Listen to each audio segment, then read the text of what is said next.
이미 수십 번도 넘게 인류를 구한 정의의 슈퍼히어로 마블 프랜차이즈의 캡틴 아메리카. 그가 세 번째 솔로 영화를 들고 돌아왔습니다. 캡틴 아메리카 시빌 워입니다. 여러분 안녕하십니까? 무비 드라이브로 처음 인사드리는 양태영입니다. 네, 장안의 화제죠. 개봉 첫날 한국에서 72만 관객을 동원하는 등 역대 개봉일 최다 관객 수는 물론이거니와 역대 최다 스크린 점유, 최다 스크린 개봉, 그리고 역대 최단기간 100만 관객 돌파 등 한국의 극장가 기록을 새로 쓰고 있습니다. 엄청나죠? 자, 이렇게 뜨겁다 못해 용암처럼 불타오르고 있는 감자 캡틴 아메리카 시빌 워를 보시기 전에 아셔야 할 것들, 그리고 간단한 리뷰를 이 영상에 담아보도록 하겠습니다. 무비 드라이브 첫 번째, 그럼 출발합니다.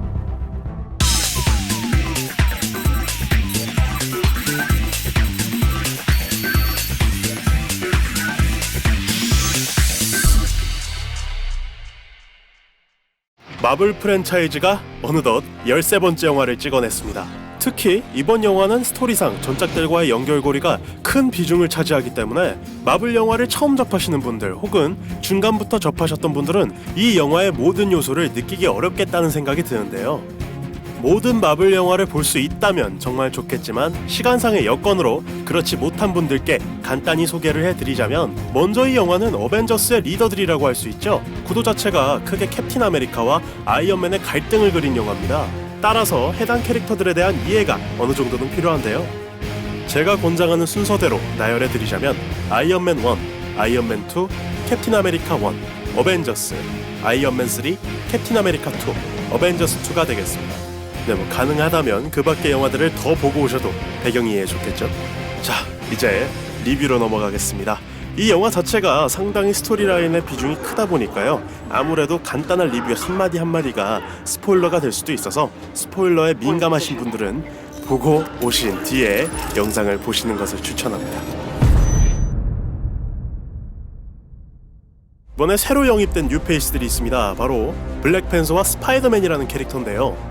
우선 정말 간단하게 블랙팬서 캐릭터에 대해서 설명을 해드리자면, 거의 모든 충격을 막아내는 캡틴의 방패 소재인 비브라늄을 온몸에 두른 뛰어난 무술 실력의 강화인간 정도로 생각하시면 될 것 같고요. 스파이더맨은 이미 많은 분들이 알고 계시죠. 뛰어난 신체 능력과 거미줄을 사용하는 능력자입니다. 사실 영화 중반부터는 저는 어떤 생각이 들었냐면, 이 영화는 캡틴 아메리카가 아니라 거의 블랙팬서의 솔로급 영화다. 나오는 비중은 비교적 적습니다만 대부분 큰 갈등이 일어났을 때 모든 사건을 해결해주는 역할을 다름 아닌 이 캐릭터가 하고 있어요. 영화상에서 정의로운 부분을 도맡았던 역할을 이제 캡틴 대신에 블랙팬서가 하지 않았나 싶을 정도였고요. 스파이더맨 같은 경우는 20살의 어린 배우죠. 톰 홀랜드. 이 친구가 캐스팅이 되었을 때 무엇보다 아이언맨인 로버트 다우니 주니어와의 스크린 케미를 우선시 보고 뽑았다고 하는데,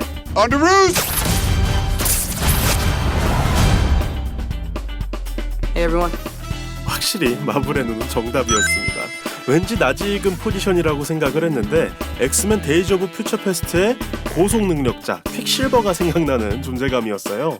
여태껏 마블의 영화 중 가장 무거울 만한 소재의 스토리거든요. 근데 이제 거기서 등장해서 중간에 이제 관객들을 풀어주고 웃음을 선사합니다. You have a metal arm? That is awesome, dude. 이번 영화에서 또 다른 변화를 보여준 캐릭터가 있죠. 바로 비전인데요. 원작에서처럼 스칼렛 위치와 애틋한 관계로 그려지게 되는데, 신비롭고 정점에 서 있는 포스를 보여주며 등장했던 어벤져스2에서와는 다르게 좀 어리숙하고 흔들리는 모습을 보입니다. 결국에 뜻을 같이 했던 워머신에게 큰 부상을 입히고 말죠. 가장 재밌었던 것 중에 하나는 이제 영화 초반에 비전이 아주 댄디한 의상을 입고 나옵니다. 평소에 입던 그 코스튬이 아닌 굉장히 모던한 옷을 입고 나오는데, 전 전에 데드풀 스웨터 포스터를 보는 줄 알았어요. 이 영화의 가장 큰 장점이자 특징은 영화의 관점이 캡틴 아메리카나 아이언맨이 아닙니다. 여태껏 어벤져스들이 치러낸 세계 평화를 위한 전투에서 희생당한 시민들에게 관점이 있어요. 보면 전작들에서 다뤄졌던 전투, 어벤져스 때 뉴욕, 뉴욕, 워싱턴 DC, 캡틴 아메리카 2의 워싱턴, 소코비아. 어벤져스2의 소코비아 등에서 그들의 여파로 가족을 잃은 수많은 시민들, 과연 어벤져스를 막연하게 영웅으로만 볼 수 있냐는 겁니다. 전작들에서는 이러한 표현들을 아주 짧게 대사 한마디, 설명하는 씬 몇몇으로 넘기며 지나갔다면 11워에서는 그 희생자들의 대변자가 직접적으로 어벤져스에게 그들의 서러움, 슬픔, 분노들을 표출하는 장면까지 나옵니다. 실제로 이번 작품의 메인 빌런인 제모남작 또한 그 희생자들의 가장이었고요. 제모남작은 역대 마블 영화의 빌런 중 또 유일하게 본인의 계획을 성공시킵니다. 로키 이후로 살아남기까지 하는 캐릭터고요. 실질적으로 제모남작 자체는 말레키스처럼 물리적인 힘이나 로키같이 수화에 거느리는 부하는 없습니다. 이에 대한 이야기가 많은데 생각보다 강력하지가 않았다, 이펙트가 덜했다, 존재감이 적었다라는 평이 있습니다만 제 생각에는 사실 영화적으로 봤을 때 마블 시네마틱 유니버스 역사상 가장 입체적인 빌런이 아닌가 싶거든요. 그리고 이 영화에서 어떻게 보면 빌런은 제모남작뿐이 아니고요. 전개가 흘러감에 따라 관객들 입장에선 빌런을 캡틴 아메리카로 느낄 수도 있고요, 아이언맨으로 느낄 수가 있단 말이죠. 내용에서 보면 줄곧 대치하고 있는 인물들이 계속 서로에게 말을 주고받으면서 치명적인 상황을 만들고 싶지 않아 합니다. 여태껏 거창했던 거대한 악, 적과의 싸움이 아니라 입장이 맞지 않는 친구 혹은 가족과의 대립이라는 거죠. 캡틴과 아이언맨의 끈끈한 유대관계라든지 호크아이와 블랙 위도우의 관계, 또 스칼렛 위치와 비전과의 관계 등 서로 대립하는 와중에도 절대 서로를 증오하지는 않습니다. 여담으로 스파이더맨의 이번 영화 출연이 코믹스 원작 11워에서 주인공격인 캐릭터가 스파이더맨이어서도 있지만 감독과의 인터뷰에서 아이언맨이 11워에 스파이더맨을 그 어린애를 굳이 데려와서 전투에 합류시킨 이유 중에 하나는 그의 능력이 무엇보다 치명적인 타격이 없이 당사자들을 무력화시킬 수가 있기 때문이라고 합니다. 좀 짠한다.